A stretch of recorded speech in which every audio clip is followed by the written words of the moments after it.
Bu ne dost? Az bunların ikisi de ölür. Bambala dirilin.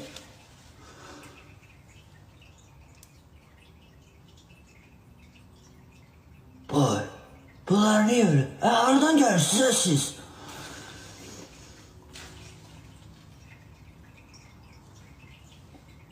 Bu. Saçım ölür.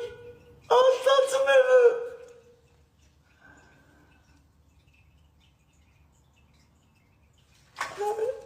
Saçım ölür anamın canı. Bacı belki kəstirmirəm ondan da saçım ölür anamın canı.